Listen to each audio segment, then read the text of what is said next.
Hello friends. संध्या गहराने को थी जब विद्या के पति जयदेव अपने काम से वापस आए और विद्या ने घर का दरवाजा खोलते हुए देखा। उनके साथ एक अजीब सा दिखता आदमी था, बहुत मैला सा बदन और गले में एक लंबा सा कुर्ता पहने हुए। विद्या ने कुछ पूछा नहीं, पर कुछ पूछती हुई निगाहों से अपने पति की ओर देखा। जयदेव हल्का सा मुस्कुरा दिए, फिर विद्या से नहीं उस आदमी से कहने लगे, यह बीबी जी है, बहुत अच्छी है, तुम मन लगाकर काम करोगे तो बहुत खुश होगी। घर के भीतर आते हुए जयदेव ने बरामदे में पड़ी हुई एक चटाई की ओर देखा और उस आदमी से कहने लगे, तुम यहाँ बैठो, मैं फिर हाथ पैर धो लेना।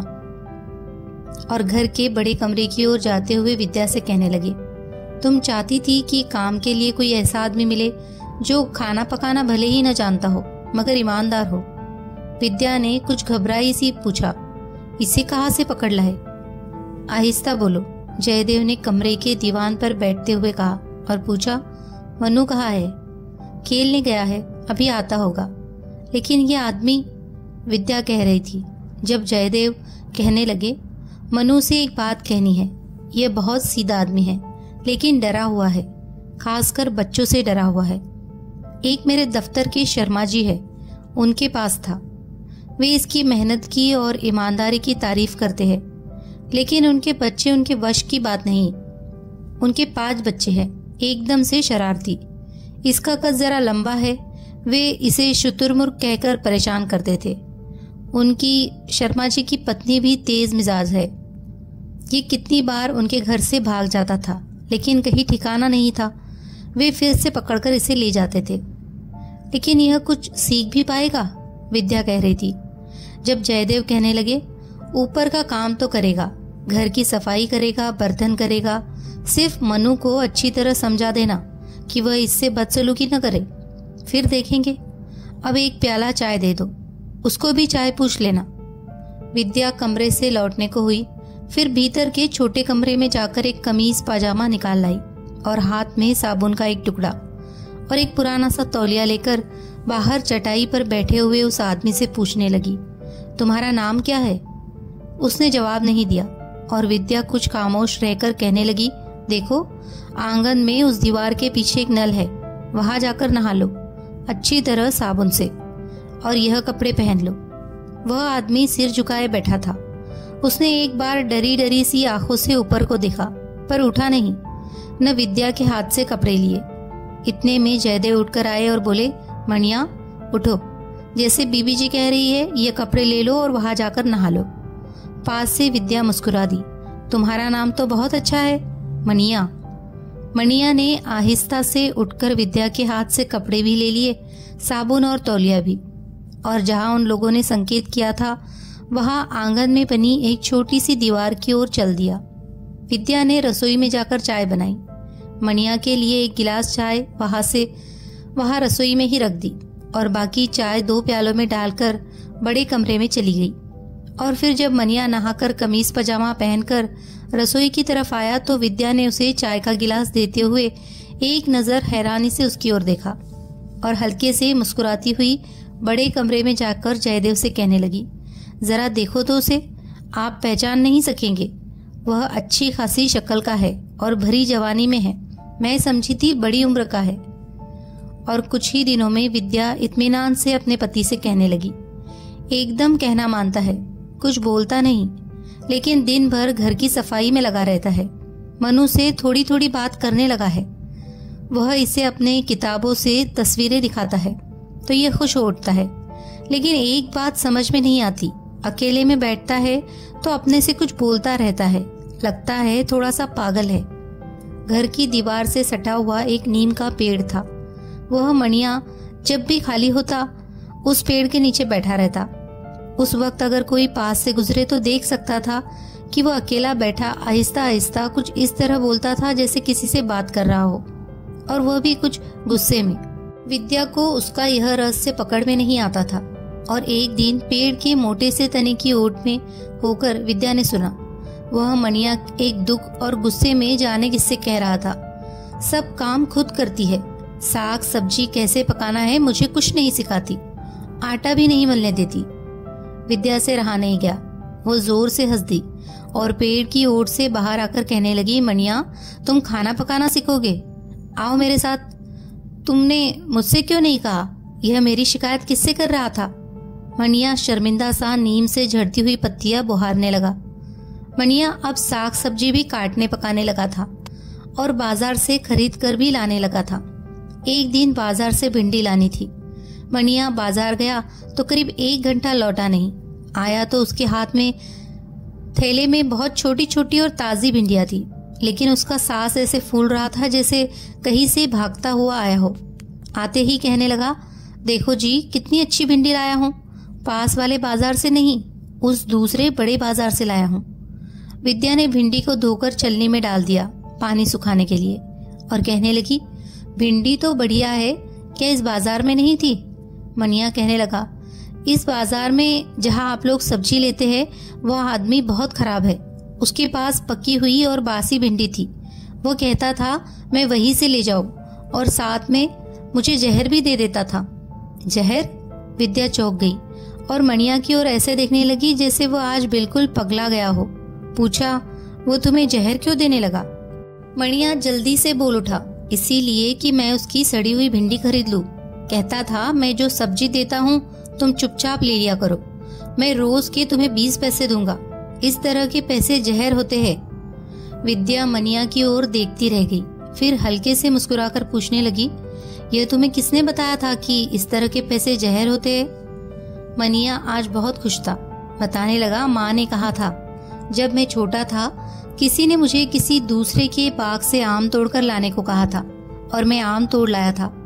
उस आदमी ने मुझे 50 पैसे दिए थे और जब मैंने माँ को दिए तो कहने लगी, यह जहर तू नहीं खाएगा, जाओ उस आदमी के पैसे उसी को दे आओ और फिर से किसी के कहने पर तू चोरी नहीं करेगा। और विद्या चुपचाप उसकी ओर देखती रह गई थी। उस दिन उसने मनिया से पूछा, अब तुम्हारी माँ कहाँ है? तुम उसे गांव में छोड़कर शहर में क्यों आ गए हो? मनिया माँ के नाम से बहुत देर चुप हो रह गया, फिर कहने लगा, माँ नहीं है, मर गई, मेरा गांव में कोई नहीं है। दिन गुजरते गए और विद्या को लगने लगा जैसे मनिया को अब इस घर से मोह हो गया है, खासकर मनु से, जो उसे पास बिठाकर कई बार कहानियां सुनाता है। और एक दिन जब मनु ने किसी बात की जिद में आकर रोटी नहीं खाई थी तो विद्या ने देखा कि मनिया ने भी रोटी नहीं खाई थी। एक शाम विद्या ने अपनी अलमारी खोलकर हरे रेशम का एक सूट निकाला जो उसे कल सुबह कहीं जाने के लिए पहनना था।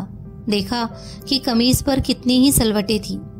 उसने मनिया को कहा, जाओ अभी यह कमीज प्रेस करवा के ले आओ, बिंदिया से कहना अभी चाहिए।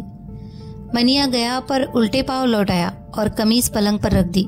विद्या ने पूछा, क्या हुआ? बिंदिया ने कमीज प्रेस नहीं की? वह नहीं करती, मनिया ने इतना सा कहा और रसोई में जाकर बर्तन मलने लगा। विद्या ने फिर आवाज दी, मनिया क्या हुआ? वह क्यों नहीं करती? जाओ उसे बुलाकर लाओ। मनिया उसी तरह बर्तन मलता रहा, गया नहीं। तो विद्या ने फिर से कहा। जवाब में मनिया कहने लगा, साहब आते ही होगे, अभी मुझे आटा मलना है, अभी दाल भी नहीं पकी और अभी चावल बिनने हैं और मनु साहब ने मुझे कुछ मीठा पकाने को कहा था अभी। विद्या हैरान थी कि आज मनिया को क्या हो गया। उसने आज तक किसी काम में आनाकानी नहीं की थी।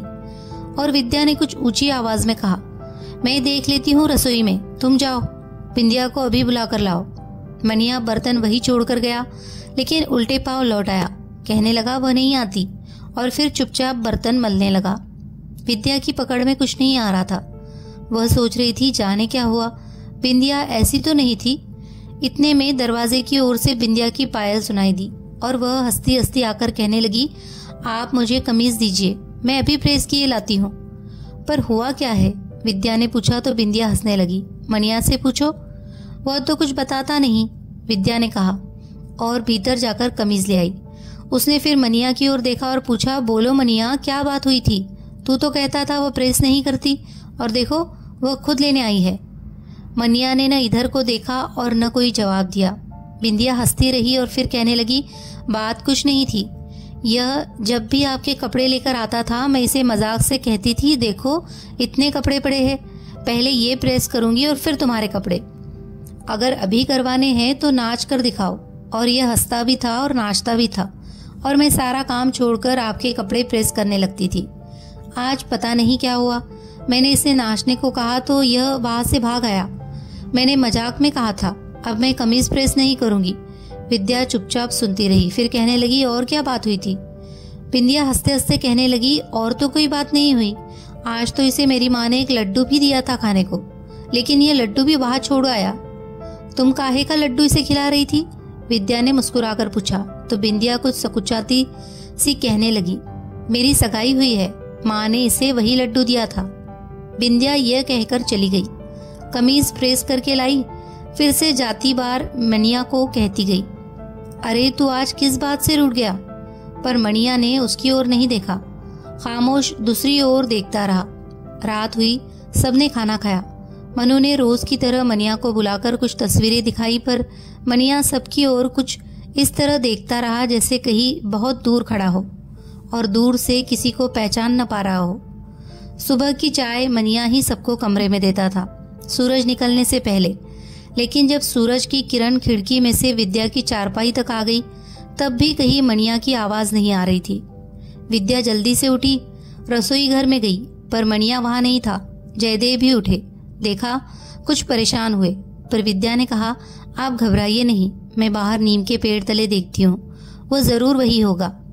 और जिस तरह एक बार आगे विद्या ने हौले से जाकर पेड़ के तने की ओट में होकर मनिया को देखा और सुना था, वहां गई तो मनिया सचमुच वही था, अपने में खोया सा, कहीं अपने से बाहर बहुत दूर, और कांपते से होठों से बोले जा रहा था, जाओ तुम भी जाओ, तुम भी अलसी हो, तुम भी वही हो अलसी, जाओ जाओ। विद्या ने मनिया के करीब जाकर उसके कंधे पर हाथ रख दिया और आहिस्ता से कुछ इस तरह बोली जैसे नीम के पेड़ से नीम की पत्तियां झड़ रही हो। अलसी कौन थी? वह कहाँ चली गई? मनिया की आंखें कुछ इतनी दूर देख रही थी कि पास कौन खड़ा था उसे पता ही नहीं चल रहा था। पर एक आवाज थी जो फिर से उसके कानों से टकराती थी। कौन थी अलसी? मनिया अपने में खोया सा बोलने लगा, वह मेरे साथ खेलती थी, हम दोनों जंगल में खेलते थे, कहती थी नदी के पार जाओ और उस पार की बेरी के बेर तोड़कर लाओ।